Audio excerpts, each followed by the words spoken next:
Merci beaucoup de m'avoir invitée, je suis très heureuse d'être là. Je ne connais pas bien votre pays et j'avais jamais été aussi loin à l'est. Et donc je suis très contente de connaître un peu et de vous rencontrer. Et je suis très impressionnée par ce bâtiment dans lequel nous sommes. Je connais pas mal de masses et de femmes et je dois dire que vous avez beaucoup de chance d'avoir un établissement aussi magnifique chez vous. Merci Madame la directrice de nous accueillir.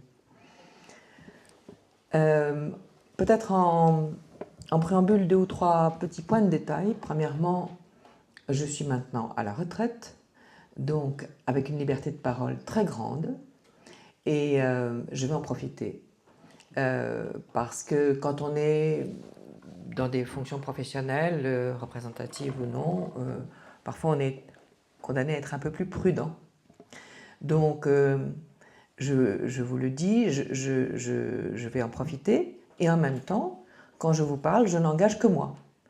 Et sur ces questions de fin de vie, chacun peut penser différemment, et il y a beaucoup d'opinions qui s'expriment et qui ne sont pas toujours d'accord les unes avec les autres. Et donc, je vous demande cette tolérance et des uns vis-à-vis des autres, parce que vous allez voir souvent, finalement, ça devient assez passionnel très vite. Ça, c'est important de se rendre compte de cela. La deuxième chose, c'est que je ne suis absolument pas expert de santé publique. Pardon, de soins palliatifs. Je suis expert de santé publique, effectivement, mais je ne suis pas du tout spécialiste de soins palliatifs. Je suis médecin, je suis cardiologue et médecin de santé publique. J'ai beaucoup travaillé sur les questions de fin de vie, je vais vous en parler dans un instant, mais je ne suis pas une spécialiste des médicaments et de la façon dont il faut prendre en charge la fin de vie par des soins palliatifs. Ça me paraît aussi important de vous le dire. Et la troisième chose, c'est que je ne vais pas m'adresser à vous en tant que professionnel, mais en tant que citoyen. Et je vais vous parler comme si vous n'étiez pas du tout engagé dans un métier de soins, mais comme si vous étiez simplement en train d'essayer de comprendre où est-ce que nous en sommes en France en général sur ce sujet de la fin de vie, pour que vous puissiez ensuite vous-même vous positionner et en penser ce que vous voulez. Voilà, donc ceci étant posé, je vais... Bonsoir. Bonsoir, pardon. Je me propose premièrement de vous expliquer un peu pourquoi j'ai une petite expérience sur ces sujets-là.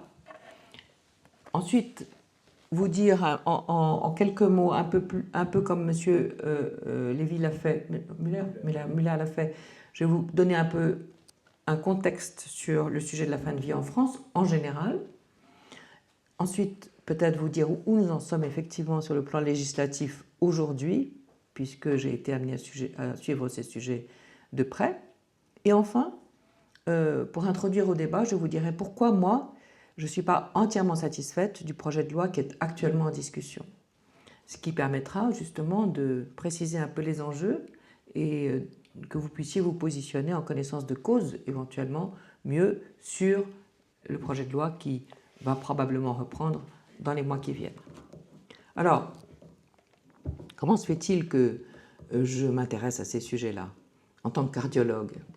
En fait, c'est plutôt sous ma casquette de santé publique que j'ai été amenée à m'intéresser à ces questions, parce que j'ai démarré, je n'ai pas démarré du reste parce que j'avais déjà bien entamé ma carrière professionnelle, mais il se trouve que je me suis retrouvée au cabinet du ministre de la Santé à une époque où se profilait la loi sur les droits des malades. Et la première chose sur laquelle j'ai travaillé, c'est sur la fameuse loi dont parlait M. Müller récemment, sur les droits des malades, qui est une loi qui date de 2002, qui s'appelle la loi Kouchner. Et donc j'étais effectivement au cabinet de Bernard Kouchner, en charge de travailler sur cette loi. Et le centre d'éthique clinique que j'ai créé à l'issue de ce travail en cabinet ministériel est en fait un enfant de cette loi sur les droits des malades. Pourquoi? Parce que nous nous sommes dit, avec la loi droits des malades, que ça allait changer la relation entre les soignés et les soignants. Vous savez que cette loi, je ne sais pas si vous vous en rappelez, elle a autorisé pour la première fois l'accès des gens à leur dossier médical. Aujourd'hui, ça paraît évident d'avoir son dossier médical à la maison et d'avoir accès facilement à son dossier médical, à son diagnostic et à la stratégie thérapeutique qu'on va vous proposer. À l'époque, cela ne l'était pas. Et nous avons été extrêmement attaqués violemment sur le fait que nous allions augmenter les droits des malades. Nos camarades médecins et soignants nous disaient « mais vous êtes fous, vous allez engendrer une défiance entre les patients et leurs médecins. Vous allez faire une médecine à l'américaine, ils vont tous aller en procès parce qu'ils vont avoir accès à leur dossier médical et ils vont savoir mieux que nous ce qui leur convient. » Nous, ce que nous avions entendu tout au long des états généraux de la santé, on m'avait demandé de suivre, c'était nous voulons une médecine moins paternaliste. Nous voulons pouvoir participer à la décision sur notre santé qui nous concerne directement. Nous voulons qu'on nous demande notre consentement et nous voulons, pour consentir, avoir le droit à l'information sur notre état de santé véritable et les enjeux des décisions médicales qu'on prend pour nous. C'était ça la question essentielle de la population et de tous les citoyens à l'époque. Et c'est ça qui a conduit à cette loi sur les droits des malades. À l'époque, Bernard Kouchner se demandait s'il fallait y introduire quelque chose sur justement le droit de décider de sa fin de vie. Et je lui ai dit, mais il m'avait demandé de réfléchir à la question. Je lui ai dit, mais d'accord, moi je veux bien, mais je ne sais pas comment la question se pose sur le terrain. Je n'ai jamais été sur le terrain pour réfléchir à ces questions-là. Je ne sais pas comment la question se pose et donc je ne sais pas bien quoi te proposer d'écrire dans la loi. Et donc, quand cette loi a été adoptée, nous avons créé ce centre d'éthique clinique pour proposer une aide à la décision médicale quand elle est bloquée pour des considérations éthiques. C'est-à-dire quand les uns veulent quelque chose et les autres veulent autre chose. Quand le patient pense qu'on est dans un acharnement thérapeutique et que les médecins disent pas du tout, il faut continuer de vous traiter. Ou quand les médecins pensent à l'inverse qu'on est en acharnement thérapeutique et que la famille d'un patient qui est en réanimation dit non, non, non, il n'est pas question d'arrêter les traitements. Continuez, je ne veux pas que vous arrêtiez les traitements. Mais les questions ne s'arrêtent pas forcément là, les questions des conflits entre les médecins et les patients.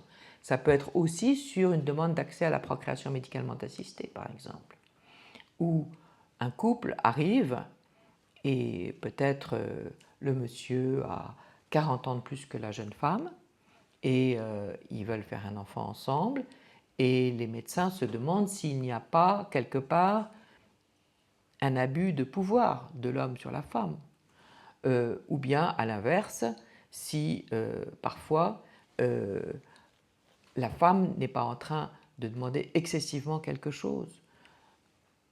Toutes ces questions-là sont des questions qui arrivent tous les jours en médecine et qui ne sont pas forcément réglées par le Comité national d'éthique ou par les bonnes pratiques médicales. Vous n'imaginez pas le nombre de questions qui arrivent sans qu'on imagine à ces consultations d'éthique clinique. J'avais été envoyée aux États-Unis pour me former à ce que c'est qu'une consultation d'éthique clinique et nous avons introduit en France le premier modèle de la consultation d'éthique clinique, effectivement à l'hôpital Cochin, en 2002. Ensuite, quasiment tous les hôpitaux depuis se sont dotés d'un centre d'éthique clinique et d'une consultation d'éthique clinique. Mais à l'époque, ça n'était pas du tout évident. Sont arrivées assez rapidement au centre d'éthique clinique des demandes d'aide à mourir. Alors, moi, je ne savais pas du tout comment se posait la question et pour qui se posait la question, et j'ai découvert ces demandes qui arrivaient. Et si les gens venaient demander cette aide à mourir, c'était pour des situations qui étaient illégales. Par exemple, une mère, un couple en fait, mais une mère surtout, qui demandait que son petit garçon qui s'était noyé dans un bain de pied de 10 cm de haut et qui était devenu en état neurovégétatif complet, c'est-à-dire sans plus aucune relation, capacité relationnelle et sans aucun espoir d'amélioration, elle disait « il faut le débrancher, il faut maintenant le laisser partir ». Oui, madame, mais il ne dépend plus d'aucune machine. il ne dépend plus d'un respirateur.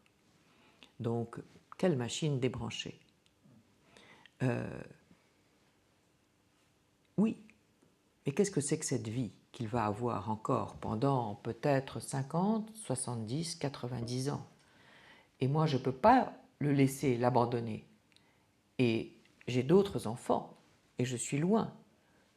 Je pense que le meilleur service à lui rendre, c'est de ne pas lui imposer cette vie qui va durer des années sans que personne de sa famille soit à ses côtés. Mais laissez-le nous, madame, nous allons nous en occuper, c'est nous qui allons devenir sa vraie famille.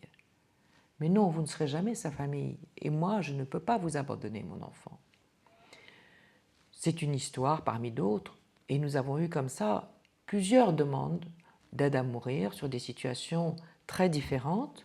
Aussi un homme, par exemple, de 55 ans, ayant fait un accident vasculaire cérébral massif en arrivant à son travail le matin, et se retrouvant ce qu'on appelle un locked-in syndrome, c'est-à-dire il garde absolument toute sa tête, toute sa conscience, mais il a perdu totalement toute possibilité de bouger.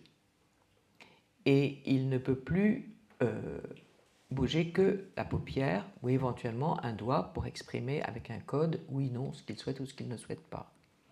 Pareil, cet homme-là nous disait « Aidez-moi à mourir. Je ne veux plus de cette vie à laquelle je suis condamné. Ce n'est pas que je veux mourir, c'est que je ne supporte plus cette vie et surtout, je ne veux pas non plus l'imposer à mon entourage. » Là, les gens ont beaucoup de mal, les soignants ont beaucoup de mal à ce que ce soit l'argument de l'entourage qui prévale. Voilà. Donc, nous avons appris, j'ai appris petit à petit à entendre ces situations-là et à essayer de comprendre ce qui se passait et comment les gens argumentaient et en étaient arrivés à la conclusion qu'il fallait les libérer et que c'était ça la bonne décision éthique à prendre. Non, ce n'était pas par faiblesse ou par caprice ou parce que on ne le supportait plus et que c'était trop douloureux. C'était vraiment des demandes qui étaient extrêmement intériorisées, pensées et formalisées sur le plan éthique, très fortement. Et petit à petit, ça nous a fait évoluer tous ensemble. Au Centre d'éthique clinique à Cochin, nous avions constitué un groupe multidisciplinaire. Parce que nous, les médecins, nous sommes tous formés pareil. Et donc notre priorité, c'est la défense de la vie. C'est comme ça qu'on nous apprend à travailler et à réfléchir.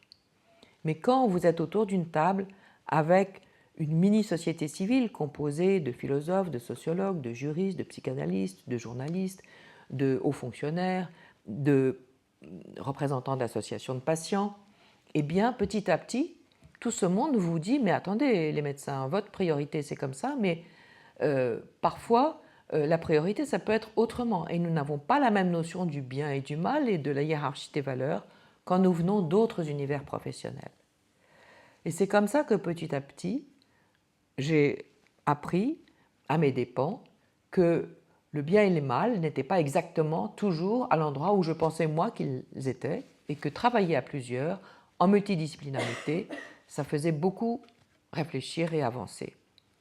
Voilà. Sur des décisions extrêmement difficiles. Et c'est ça qui a amené à ce premier livre sur la mort qui s'appelait « Puisqu'il faut bien mourir », où j'ai raconté un peu quelles étaient les histoires qui m'avaient petit à petit fait avancer sur ce chemin-là. Avancer, je ne sais pas si on peut dire avancer, mais en tout cas bouger. Et je ne sais pas si c'est un progrès ou pas un progrès. Mais disons que, à travers ces expériences, j'ai été extrêmement impressionnée par les demandes qui étaient faites et par les gens que j'ai rencontrés et qui portaient ces demandes. Et ensuite que j'ai été aussi très impressionnée par la communauté pluridisciplinaire que j'avais autour de moi et avec qui nous avons petit à petit élaboré ensemble une façon d'entendre ces demandes et d'essayer de les accompagner.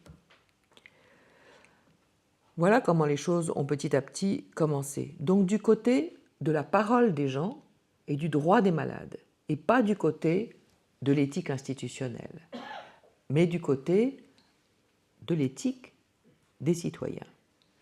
Parce qu'à l'époque, moi, mes collègues médecins me disaient, mais qu'est-ce que c'est que cette histoire? Depuis quand les patients ont une éthique?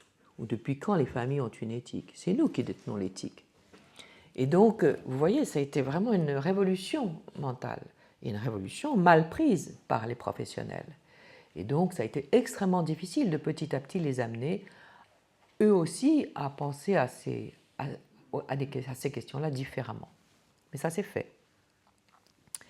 Si bien que, effectivement, quand la deuxième loi sur la fin de vie a été votée au Parlement en 2016, la loi Claes-Leonetti, la première loi datant de 2005, et la loi de 2005, je reviens un petit instant là-dessus, je ne sais pas si vous la connaissez, la loi Leonetti, elle a essentiellement dit deux choses. Elle a dit l'acharnement thérapeutique, plus jamais, et elle a dit aussi, ce qui est important, c'est la procédure collégiale, c'est de décider tous ensemble de la meilleure décision à prendre. Ce qu'elle a fait, la loi Claes-Leonetti, c'est qu'elle a aussi dit personne n'est obligé d'accepter un traitement, quel qu'il soit.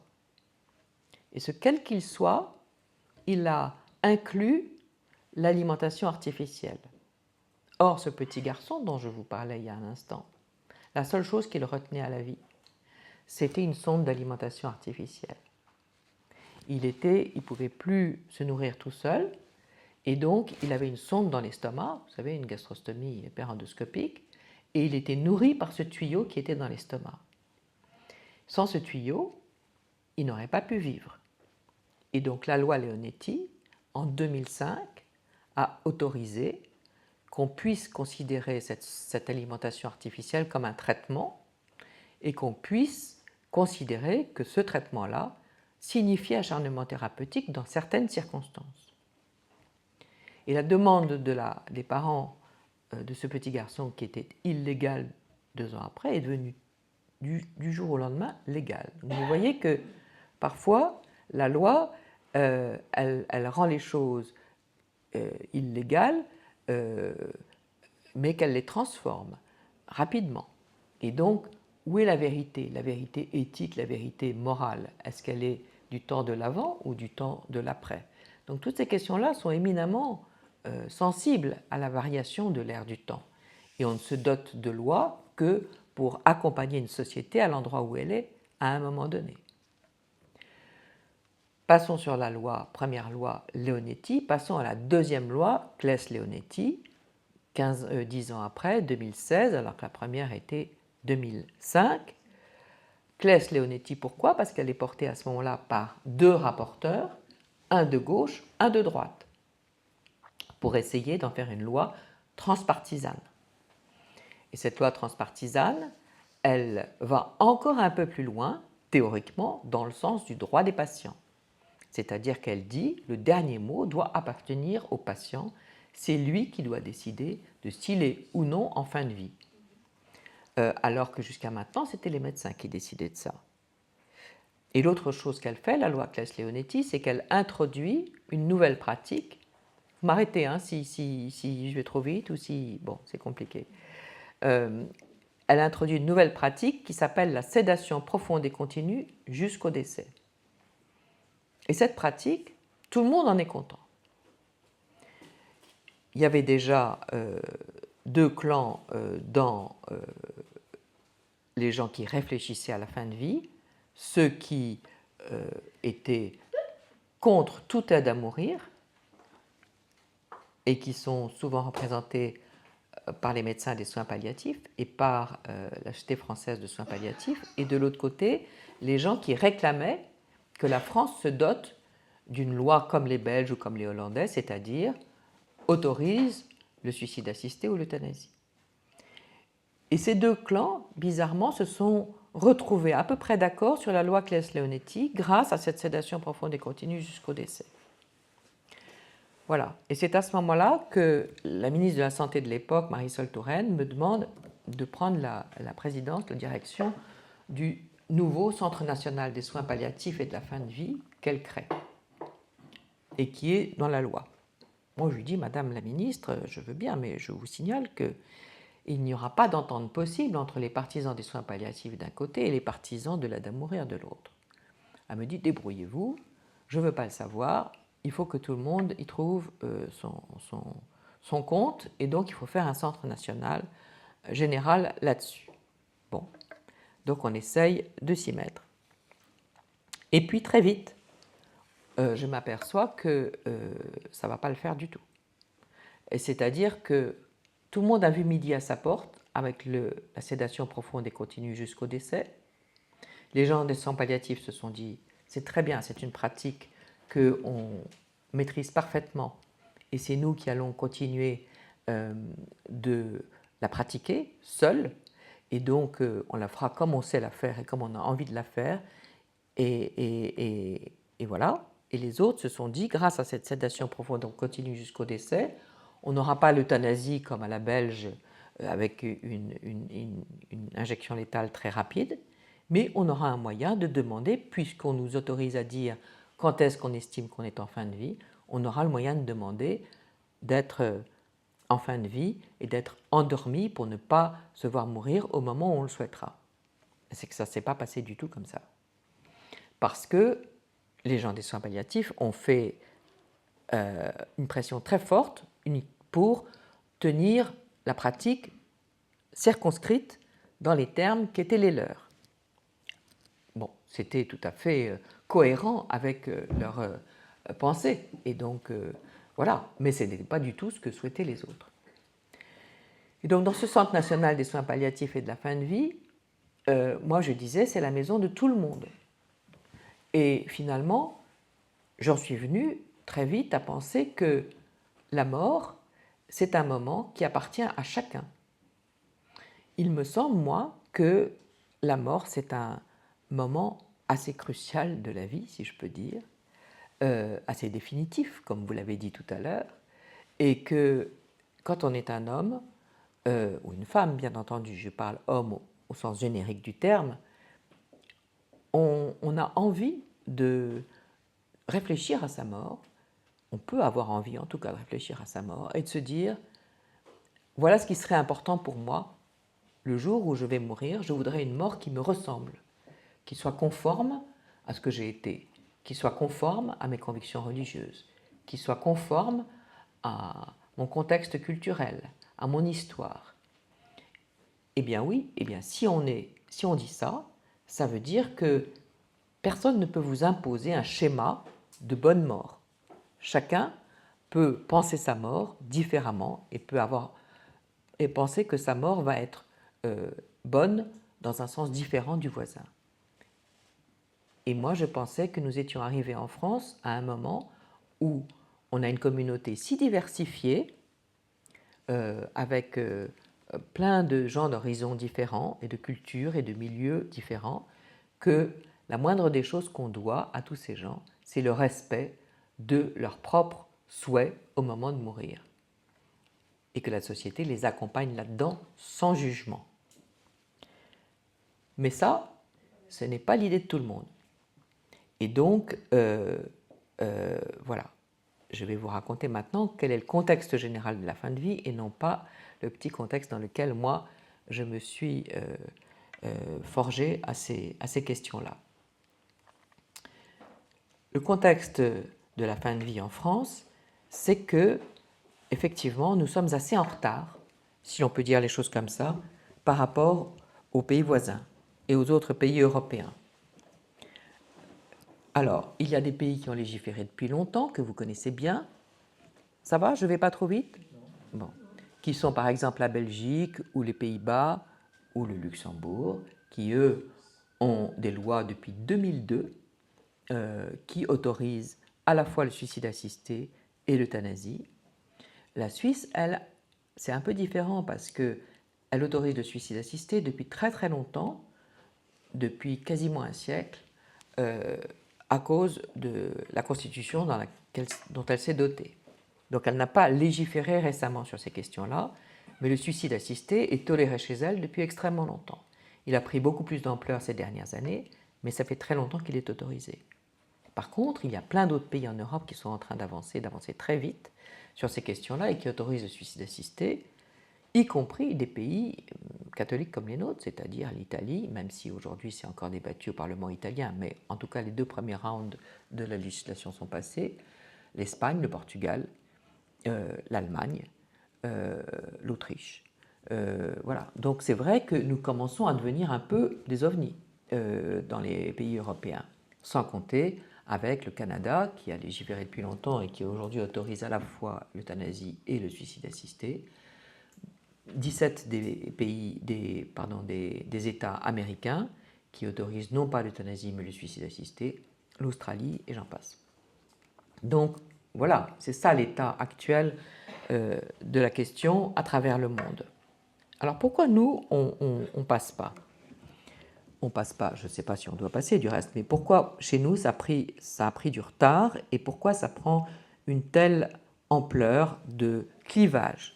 Parce qu'au fond, moi je l'ai vécu de plein fouet au Centre national des soins palliatifs et de la fin de vie, c'est un sujet sur lequel les clivages demeurent extrêmement violents. Il y a les partisans du oui et les partisans du non, et c'est impossible de les mettre d'accord. Et lorsque vous les mettez dans un organe commun comme le Centre national des soins palliatifs et de la fin de vie, c'est le pugilat permanent. Et voilà, c'est un peu compliqué de travailler dans ces conditions-là. Et les uns sont violents avec les autres, autant que les autres sont violents avec les uns. Donc c'est vraiment quelque chose d'extrêmement passionnel.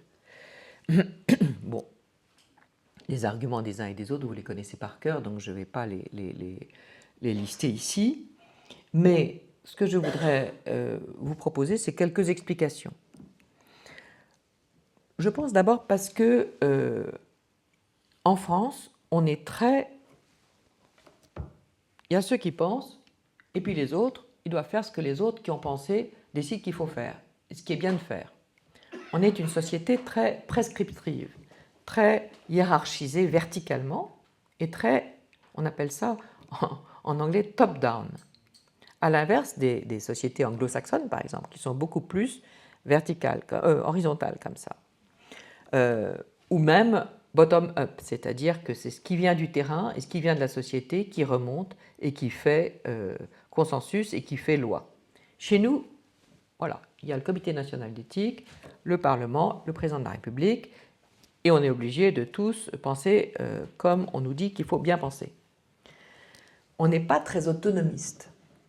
D'où aussi le retard qu'on a pris sur ces lois qui disent qu'on doit respecter ce que veulent les gens et que c'est eux qui ont le droit de décider. Ça fait très peu de temps qu'on commence à dire ça et qu'on commence à être un peu plus autonomiste. Donc ça, c'est la première chose, qui est quand même assez radicalement différent de ce qui se passe ailleurs. Parce que ces pays ailleurs, ils ont été obligés de faire avec différentes parties d'eux-mêmes. La Suisse, il y a la Suisse allemande, la Suisse italienne, la Suisse française, il faut bien arriver à faire un consensus entre tout ça. La Belgique, il y a la Belgique française, la Belgique flamande, c'est pareil. Il faut arriver à faire un pays commun avec des sensibilités différentes. Chez nous, pas du tout. Chez nous, on est un pays très intégré et qui, pour l'instant, est très jacobin. Hein, et une fois de plus, tout est organisé pour qu'on fonctionne de la même façon. On nous dit, si vous voulez faire partie de la France, vous êtes prié de respecter ses fondamentaux et sa culture. Et circuler, il n'y a rien à voir. Ce n'est pas du tout pareil dans les autres pays. Donc ça, c'est la première raison. La deuxième raison, enfin la première raison, ce n'est pas une raison. Moi, j'essaie de vous proposer des explications. Et j'en propose 3. Celle-là est la première. La deuxième, c'est l'importance du pouvoir médical. Les médecins, chez nous, ont une aura incroyable. Et on leur fait très confiance, ça c'est très bien. Mais en même temps, ils savent toujours mieux que vous ce qui est bien pour vous. Et ils sont pareils quand ils sont au Parlement, il y a beaucoup de médecins au Parlement, ils savent toujours mieux que les autres ce qui est bon pour tout le monde. Et ils ont un pouvoir et une puissance de feu et une puissance de conviction aussi du monde politique qui est très importante, beaucoup plus qu'ailleurs. Nos copains belges, ils nous regardent, ils nous disent « mais vous êtes fous, pourquoi est-ce que vous laissez autant de pouvoir à vos médecins ?» Et comme vous imaginez bien, les médecins ne sont pas parmi les premiers qui ont envie qu'on avance sur l'euthanasie. Parce qu'à ce moment-là, c'est eux qui seront obligés de faire et ils n'ont aucune envie de ça. Et dans tous les pays dans lesquels on a légiféré, les médecins n'étaient évidemment pas les premiers à pousser à l'adoption d'une loi. Et souvent, les lois ont été adoptées malgré le pouvoir médical. Et donc chez nous, comme le pouvoir médical est très puissant et qu'il a une grande autorité et que les politiques ont beaucoup de mal à lui résister, eh bien, et que ce n'est pas les meilleurs partisans d'une loi sur l'aide active à mourir, eh bien, la loi a beaucoup plus de mal qu'ailleurs à passer. Et puis il y a une troisième raison, à mon avis, une troisième explication possible, qui est que on a passé le bon moment, on a passé le coche. C'est-à-dire que c'est vrai que ces lois sont passées en Belgique et en Hollande dans les débuts des années 2000, à une époque où justement il y avait une montée du terrain pour une demande d'autonomie et pour une médecine moins paternaliste. Et c'était l'époque des droits des malades, et c'est à ce moment-là que les droits des malades ont réussi à s'imposer.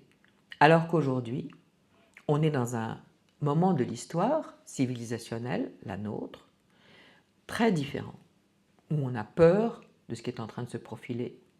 On craint une perte de valeur, on craint les coups de boutoir d'autres valeurs ou d'autres cultures, et donc on se replie sur nos propres convictions ou notre propre héritage culturel. Et on se dit, attention, si on fait n'importe quoi, eh bien, on ne pourra plus résister à l'envahisseur.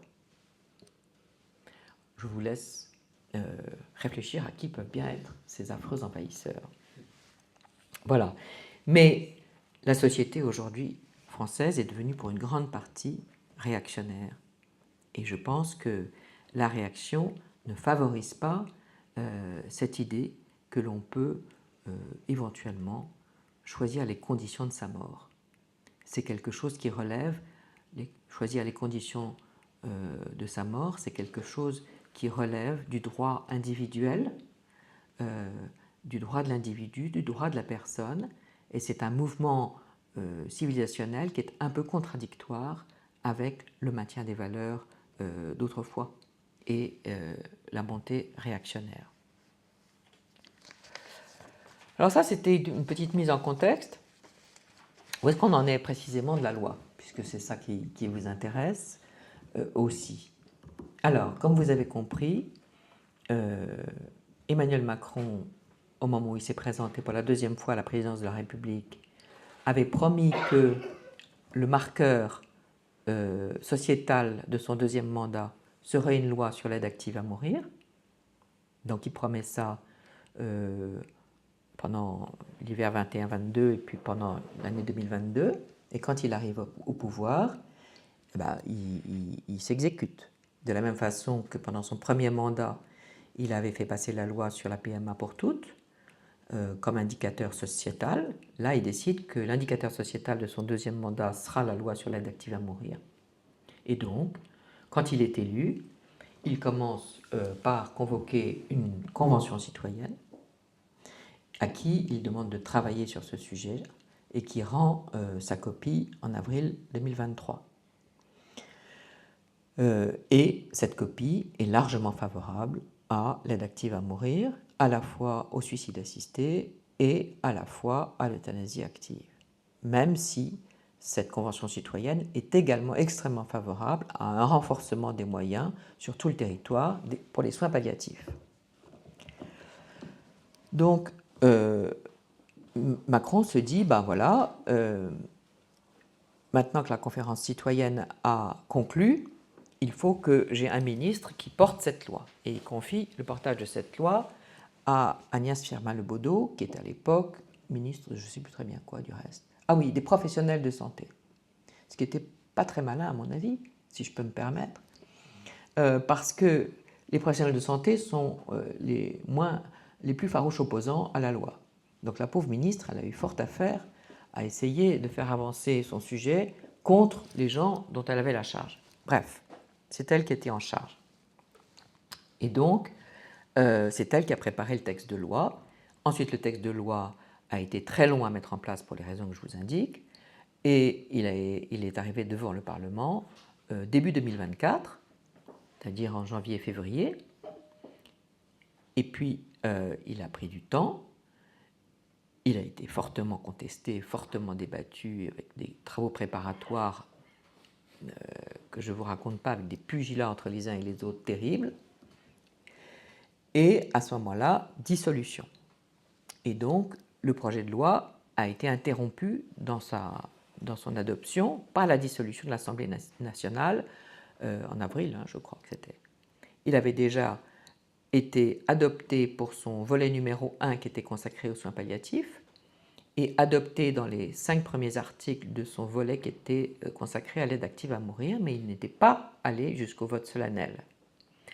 Et donc, dans ces cas-là, eh bien, tout est à recommencer à zéro. Tout ce qui a été voté est nul. Parce que, voilà, on ne peut pas faire adopter par une deuxième mandature, une deuxième législature, quelque chose qui n'a pas été discuté par elle depuis le début. Voilà. Donc, tout le travail préparatoire, tout le travail parlementaire, tout le travail de la conférence citoyenne, etc., tout ça, poubelle. Enfin, poubelle. Disons qu'on ne savait pas du tout ce que ça allait devenir. Alors, là-dessus, on se demandait comment ça allait se passer avec le gouvernement Barnier. D'abord, on a attendu très longuement un gouvernement, comme vous saviez, et bon, on savait que c'était un des sujets qui restait pendant et qui allait probablement, on allait en parler très vite dès qu'un gouvernement serait constitué. Ça n'a pas manqué. Dès que le gouvernement Barnier a été constitué, la question est très vite venue sur la table de savoir ce qu'il comptait faire de ce projet de loi. Et il a promis, le Premier ministre, que le projet de loi serait remis sur la table du Parlement au premier semestre 2025. Donc très vite. Voilà, à condition que son gouvernement perdure jusque-là. Et voilà, donc ça c'est une première inconnue. Et à condition aussi qu'il n'y ait pas d'autres sujets d'urgence à traiter, parce que plus il prend du temps sur les projets de loi de finances qu'il est obligé de faire passer avant, plus ça va retarder l'agenda parlementaire, et donc personne ne sait exactement quand est-ce que le sujet va véritablement venir sur la table. Bon, je ne sais pas si vous savez comment ça fonctionne, les adoptions législatives, mais vous pouvez avoir des projets de loi portés par le gouvernement, ou vous pouvez aussi avoir des propositions de loi qui sont portées par le Parlement. Donc, il y a un député qui est très, très en pointe sur ces sujets sur la fin de vie, qui est Olivier Falorni, qui est le député de Charente-Maritime, quelque part par là, et qui a été extrêmement actif sur le projet de loi précédent, et qui a dit, très vite, en début septembre, même, enfin, dès que le gouvernement a été constitué, il a dit de toute façon, si le gouvernement ne met pas ce sujet sur la table, moi je le mettrai en tant que parlementaire dans ma niche parlementaire, avec le même projet que celui qui a été débattu en avril dernier. Sauf que quand vous avez une niche parlementaire, vous avez 8 jours pour faire passer un projet de loi. Et 8 jours, ça ne suffira jamais compte tenu de la violence et des débats et du fait qu'il y a encore énormément de gens qui sont contre. Donc voilà, donc c'est pour nous très important que ce soit le gouvernement qui porte si on veut qu'il y ait une chance que ce projet de loi aboutisse à se terminer. Voilà, donc on est encore dans cette inconnue-là.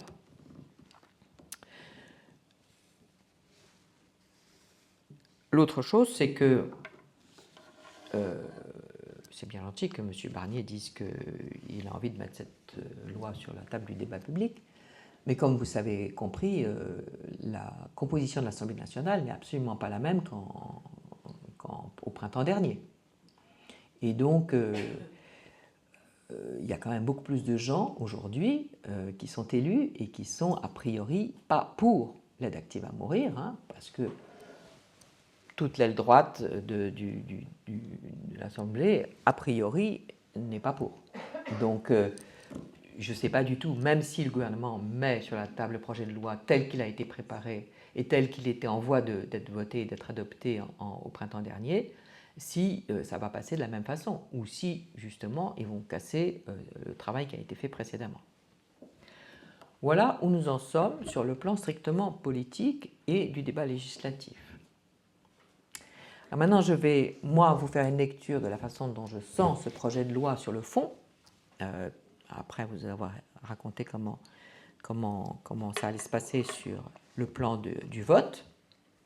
Qu'est-ce qu'il dit ce projet de loi? il est en fait extrêmement encadré et très limité, que je considère moi, et une fois de plus, je ne parle qu'en mon nom propre.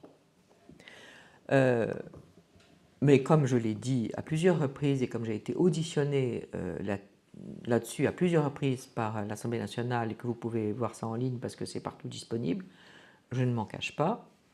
Et en plus de ça, je pense que ça serait bien que ça avance un petit peu. Alors, pourquoi je dis ça? Parce que, en fait, aujourd'hui, le gouvernement, quand il propose d'ouvrir l'aide active à mourir, qu'est-ce qu'il propose? Il propose que les patients qui sont atteints d'une maladie extrêmement grave, dont ils savent qu'ils vont mourir à moyenne échéance, c'est-à-dire 3-6 mois, cela puisse éventuellement demander un suicide assisté. Voilà ce que propose le gouvernement. Alors, je reviens une minute, parce que je ne sais pas si vous le savez, sur la différence entre le suicide assisté et l'euthanasie. Le suicide assisté, ça consiste à tendre un verre à un patient avec une potion létale dedans, c'est-à-dire quelque chose qui fait mourir, et c'est le patient lui-même qui s'administre le produit qui va le faire mourir. C'est ça le suicide assisté. L'euthanasie, c'est différent.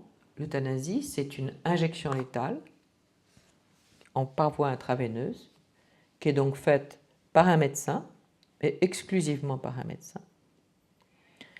Et ce médecin, donc, fait en sorte que la mort du patient se passe paisiblement et à tout coup. Je dis ça parce que dans le suicide assisté, parfois ça ne marche pas à tous les coups. Et parfois ça dure très longtemps.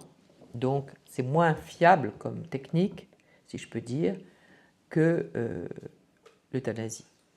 Et d'autre part, l'autre sujet, c'est que ça se passe souvent dans un milieu non médicalisé. C'est-à-dire qu'il n'y a même pas de médecin à proximité. Et c'est du reste ce qui était écrit dans la loi. Il n'y avait pas de nécessité absolue qu'il y ait un médecin présent. Pour nous, ça, c'était un grave problème. Parce que nous pensons que si les gens demandent ça et qu'on leur accorde cela, alors il faut aller jusqu'au bout de notre responsabilité collective et de notre solidarité de société, et il faut faire en sorte que ça se passe bien. Et que ça se passe sans problèmes médicaux particuliers. Donc ça, c'est la première chose. La deuxième chose, c'est que nous contestons que cela ne soit ouvert qu'à des gens dont le pronostic vital est engagé à court ou moyen terme. Parce que ça laisse beaucoup de gens sur le bord de la route. Et beaucoup de gens qui ont des souffrances aussi fortes que ceux qui vont mourir d'un cancer, par exemple, et qui savent que le cancer va les tuer à brève échéance et qu'ils n'ont pas envie, éventuellement, pour des bonnes raisons souvent, de vivre ce qu'il leur reste à vivre, et qui disent « je préfère partir à un moment où je peux encore communiquer avec les autres, où je peux encore dire au revoir à mes proches, où je peux encore me reconnaître moi-même dans ma propre continuité. » Et parfois, ceux-là, effectivement, ont envie de précipiter un peu les choses. Comme les patients atteints de maladie de Charcot, dont on a beaucoup parlé, de sclérose latérale amyotrophique, qui savent parfaitement comment la maladie va évoluer, à quel moment ça va être terrible, et qui, parfois, ne veulent pas aller à cette extrémité-là et demandent à ce que ça s'arrête avant. Et c'est là que moi, je trouve que ça laisse sur le bord de la route au moins 3 types de patients dont je pense que c'est injuste qu'ils ne puissent pas bénéficier eux aussi de cette possibilité. Premièrement, ceux qui ont un gros accident et qui les a, comme le patient avec le Lockton syndrome dont je vous parlais tout à l'heure, et qui ne vont jamais récupérer et qui doivent vivre dans cette situation-là encore pendant des années.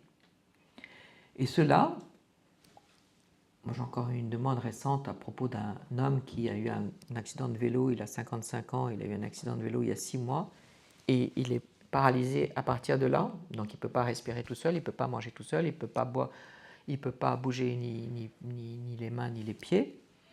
Et cet homme-là dit je ne veux pas continuer de vivre comme ça. Au bout de plusieurs mois, hein, il faut que ça se stabilise, bien sûr. Et cet homme-là, il sait que ce n'est pas évolutif, son affaire, et qu'il peut rester comme ça pendant encore 20, 30, 40 ans. Et si on dit que les gens qui souffrent beaucoup d'une maladie dramatique et évolutive et fatale ont le droit de demander que leur souffrance s'arrête, parce que la vie est devenue pour eux impossible, pourquoi ceux dont la vie est devenue impossible, mais qui ne sont pas sûrs de pouvoir partir seuls dans les mois qui viennent, n'auraient pas accès à ça? C'est même pire pour eux, d'une certaine façon. Donc, c'est ça que moi je plaide. L'autre chose, c'est la mort au bout du grand âge, au bout du très grand âge. Et ça, c'est une autre cause qui m'est chère parce que j'y travaille depuis des années, qui a donné lieu à ce dernier livre là qui est sur la table, qui s'appelle « 7 vieilles dames et la mort ». La mort au bout du grand âge, aujourd'hui, elle devient de plus en plus fréquente et c'est tant mieux. Parce qu'on a réussi avec la médecine à faire reculer les maladies suffisamment pour que les gens soient moins attaqués par des maladies neurodégénératives ou des cancers ou des accidents, etc. Et pour qu'ils puissent vivre très vieux. C'est très bien de vivre très vieux. Mais il y a un moment où parfois ça devient une longévité très grande. Et parfois les gens, ils trouvent que cette longévité, c'est trop. Et ils sont parfois arrivés dans des moments où ils ne peuvent plus se suffire à eux-mêmes, où ils deviennent complètement dépendants et où ils n'ont plus les plaisirs minimums d'une existence. Et ces gens-là, très âgés, eh bien, parfois, ils ont suffisamment encore leurs esprits pour dire « je voudrais que ça s'arrête ». Et moi, il me semble qu'ils sont pareils que les autres, c'est-à-dire, s'ils demandent que leur vie s'arrête, ce n'est pas parce qu'ils veulent mourir, c'est parce que la vie qu'ils mènent est devenue insupportable. Aussi insupportable que celui du patient atteint de maladie de Charcot, ou aussi insupportable que celui qui est tétraplégique et qui ne peut plus bouger. Et c'est pour ces gens-là que moi, je plaide, parce que je pense qu'aujourd'hui, ils vont devenir de plus en plus nombreux. De plus en plus nombreux. Et c'est tant mieux qu'on vive de plus en plus nombreux, de plus en plus vieux. Mais à condition qu'il y ait un moment où on puisse partir, peut-être, ou en tout cas, que les gens puissent avoir le choix s'ils le souhaitent. Or, aujourd'hui, cette mort au bout du grand âge, elle est très mal accompagnée. Pourquoi elle est très mal accompagnée? Même dans les EHPAD, parce que, pour plusieurs raisons. Comme le disait tout à l'heure notre ami psychologue, parce que déjà c'est très difficile dans une institution de vivre à la fois la vie et la mort. Et que ces EHPAD, elles sont faites pour accueillir des gens et les booster dans leur vie de tous les jours. Si vous commencez à dire aux gens très vieux qui sont en EHPAD « Oh, bien sûr, si vous voulez mourir, il n'y a pas de problème, on va vous accompagner », c'est compliqué pour les soignants. Ça crée une atmosphère qui n'est pas facile à vivre. Déjà, c'est lourd de porter des gens qui sont très vieux et qui sont très, très atteints. Mais alors, si en plus de ça, il y a cette possibilité-là, voilà. Donc, ce sont des lieux où cette ambiance est difficilement gérable. La deuxième chose, c'est que les soins palliatifs ont été plus développés pour accompagner des patients atteints de cancer très avancés que pour accompagner des gens très atteints de vieillesse. Ils ne savent pas tellement faire pour les gens très atteints de vieillesse. Parce que quand on est très atteint de vieillesse, eh bien, on ne meurt pas de maladie. Et on n'a pas d'épouvantables souffrances. On a autre chose. On a des petits maux. On a une grippe, ou on a une indigestion, où on tombe, on fait des chutes, on peut se casser, où on a des escarres, on a des choses comme ça.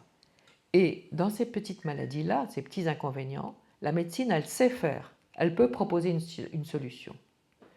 Mais de solution en solution, on maintient les gens dans une très grande vieillesse qui s'aggrave tous les jours et qui a des petits moyens médicaux pour tenir, mais une vie qui n'en est plus une pour eux. Et donc, ce qui est compliqué dans ces morts de très grande vieillesse, c'est que c'est très difficile de reconnaître le moment où la mort vraiment arrive.